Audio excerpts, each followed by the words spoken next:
There are many kinds of eating disorders, and pica is one of them. Throughout this video, you will learn the symptoms, the causes, the risks, the treatment, the prevalence, the history, and even the controversies of pica.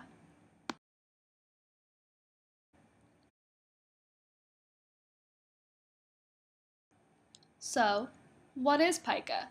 Pica is an eating disorder that involves eating items that are not typically thought of as food and do not contain any nutritional value.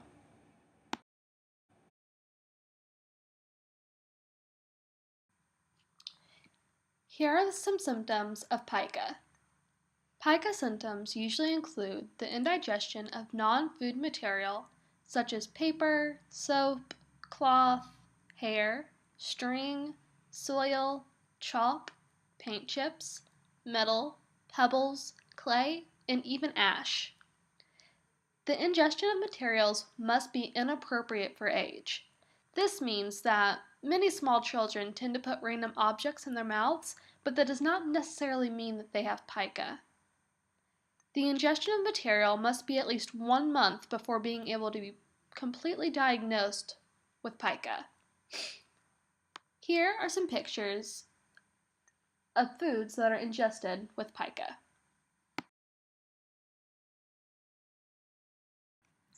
As you can see in the top left corner, this lady is eating chalk. In the top right corner, you can see a small child eating hair. If this continues, she may have pica. In the middle, you can see a lady is about to eat dirt. And in the bottom left, metal, and the lady in the bottom right, eating soap. All of these can be symptoms of pica.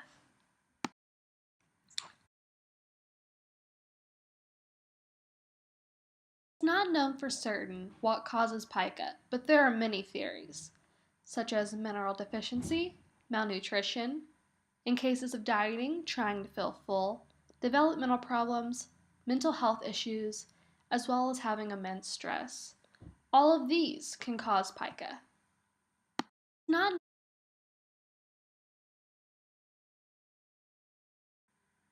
Pica has many risk factors to it, especially if gone undiagnosed. Many of those risks include stomach issues, including blockages and punctures in the digestive tract, vomiting, and constipation. There can also be infestation of parasites in the stomach. Eating objects can also cause infections, as well as choking on objects, and most severely of all, pica can lead to death.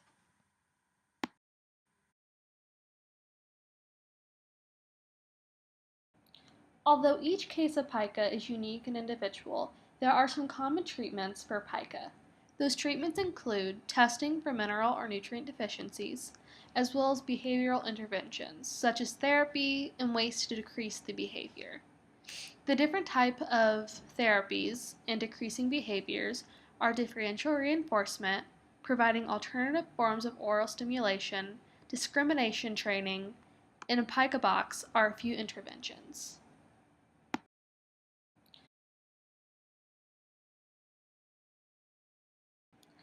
In the top left corner, you can see that they are using differential reinforcement to create an alternative behavior than putting non-edible foods in their mouth. In the top right corner, you can see that they are providing an alternative form of oral stimulation by putting something that the child or person cannot swallow in their mouth, which is safer for them. In the bottom left corner, they are using discrimination training by teaching the child or person that putting something non-edible in your mouth is not appropriate. And in the bottom right corner, you can see an example of a pica box, which is putting edible foods in a bowl for the child or person to eat instead of putting something non-edible in their mouth.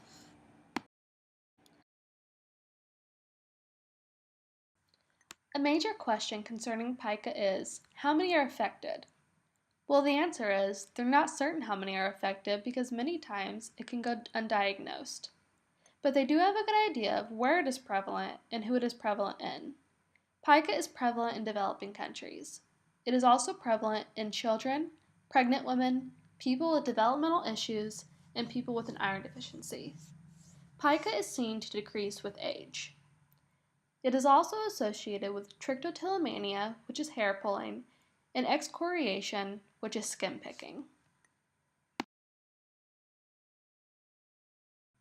Here are a few images that can give you a better idea of how prevalent pica is.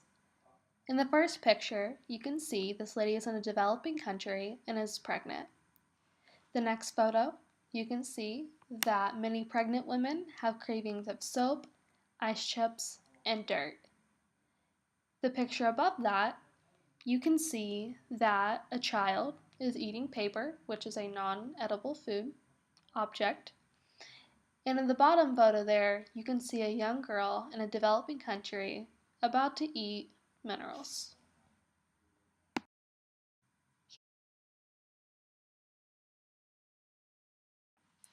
Pica has a long history. The first known medical text of pica was in 1563. The text talked about pica in children and pregnant women. You can also see pica in the 13th century with eating clay and dirt that was seen with the Greeks and Romans. Clay eating for medical reasons can be dated back all the way back to 10 BC. Geophagia was very prevalent in the south of the United States in the 1800s.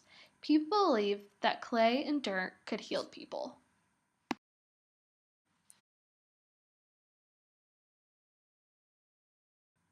Pica is not a very controversial topic, but I did find one topic that had to do with pica and a controversy, and that was seeing pica as an eating disorder or obsessive compulsive disorder. Some patients respond to SSRIs, selective serotonin reuptake inhibitors, that have pica. SSRIs are often used to treat obsessive compulsive disorder. Pica symptoms often have compulsive behavior aspects. This causes the question if pica is actually an obsessive compulsive disorder. The question has not had much research done on it, and the DSM labels pica as an eating disorder. That wraps up the controversies within pica. Like I said, there aren't many, but this question still stands.